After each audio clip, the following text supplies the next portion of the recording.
chapitre 12, le verset 13. Apocalypse 12, 13. Apocalypse 12, verset 13. C'est un écrit révélation. 12, 13, on peut aller.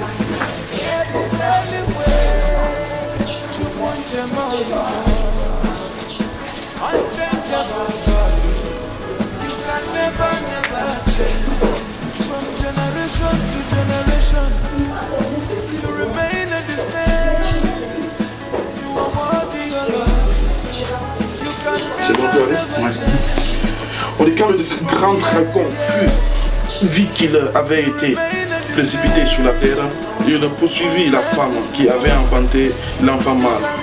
Et les deux ailes du grand aigle, ça c'est le verset 14, furent données à la femme, afin qu'elle s'envolât au désert, vers son lieu où elle est nourrie un temps, des temps, la moitié d'un temps, loin de la face du serpent. D'accord. Alors quand nous parlons du dragon, sachez que le dragon c'est le serpent ancien, c'est celui qu'on appelle le dragon. C'est le serpent qui a été dans le jardin d'Éden, qui a trompé Adam et Ève et les a poussés à commettre le péché, c'est-à-dire à s'éloigner de Dieu. C'est lui qui est le dragon. Alors, il a poussé à ce que l'homme puisse désobéir à la volonté de Dieu. Alors, nous retrouvons dans ce verset le même dragon, la même chose qui continue ici. Alors, vous devez comprendre que ce dragon ne cesse de poursuivre le peuple de Dieu, ne cesse de poursuivre les enfants de Dieu, ne cesse de poursuivre les fils de Dieu, et même ceux qui ne sont pas, et même ceux qui ne vont pas l'être. Il poursuit tout le monde parce qu'il ne veut pas aller lui seul dans ce feu-là. Alors, c'est pourquoi il est en train d'emmagasiner plus de personnes avec lui. Alors, nous constatons que l'Église a toujours été poursuivie par le serpent, par le dragon, par le diable. Nous sommes tous ici l'Église. Alors, nous voyons que quand il s'est rendu compte qu'il a été précipité sur la terre, alors il poursuivit la femme. Il poursuivit la femme qui avait enfanté l'enfant mâle.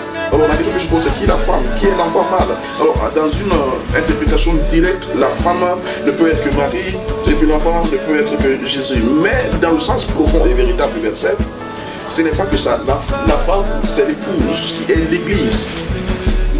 L'épouse qui est l'Église. Et l'enfant, c'est la sémence du Christ en nous.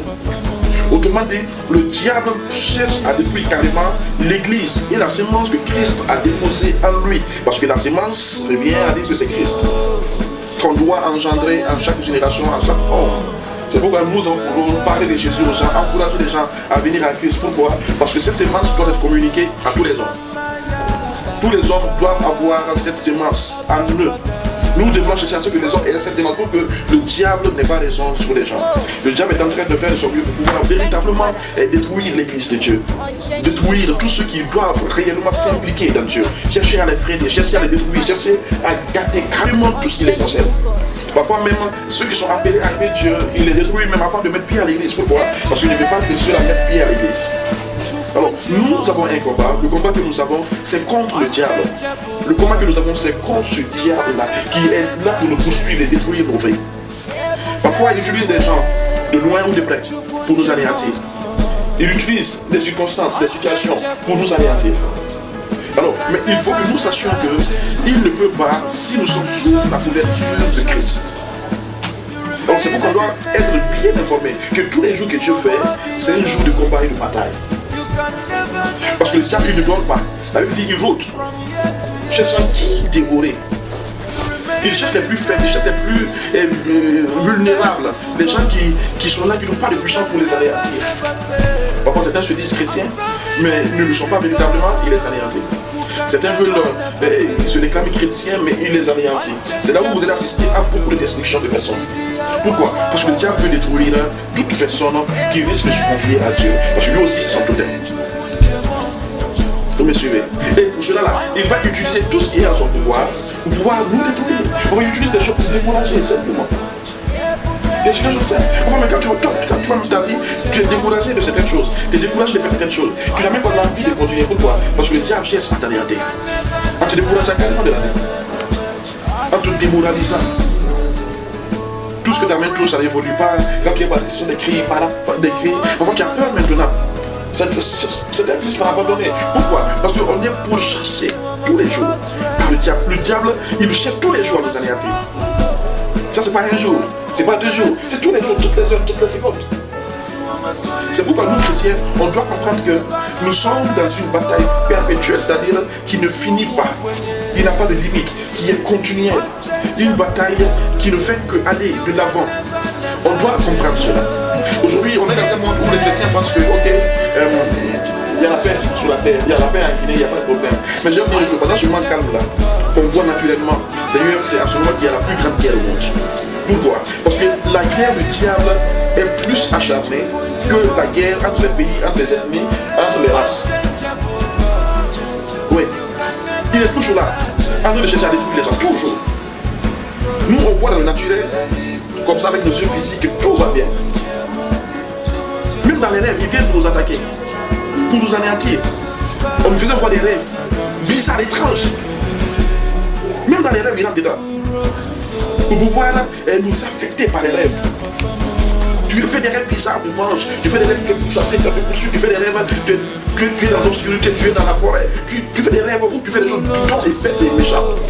Tu fais des rêves avec des femmes, avec des filles, avec des hommes, et ainsi de suite. Ces rêves-là sont aussi une partie de la bataille. Vous savez, la guerre spirituelle n'est pas comme la guerre naturelle. Ce n'est pas la même chose. Nous, on va prendre les cailloux pour cogner parce qu'on est en guerre. Ou bien fusil, ou bien les pistolets et autres là. Non. Mais la guerre spirituelle peut se jouer à plusieurs dimensions, même sur tes sentiments. Sur tes sentiments.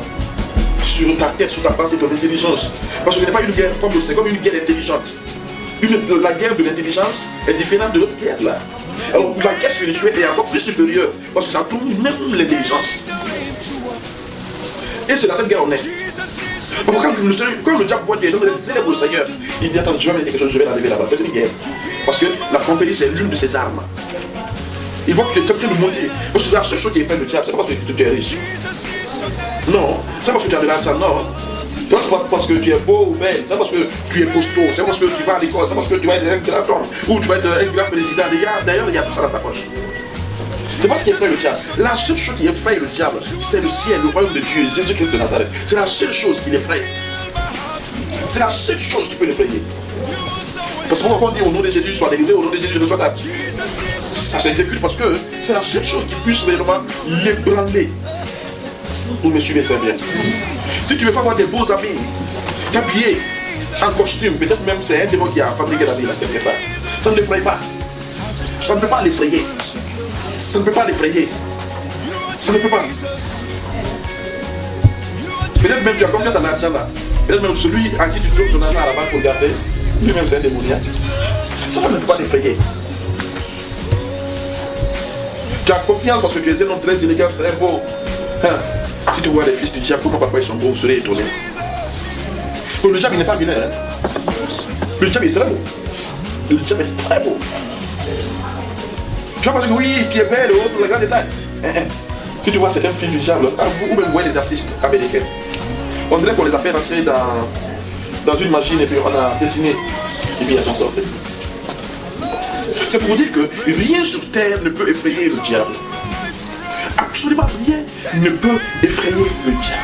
Si ce n'est le nom de Jésus, si ce n'est le royaume de Jésus, si ce n'est le ciel, que le ciel et le nom de Jésus qui puisse l'effrayer. C'est pourquoi toute la lutte du diable, c'est pas contre les gens qui sont ailleurs, c'est contre l'église, parce que c'est l'église qui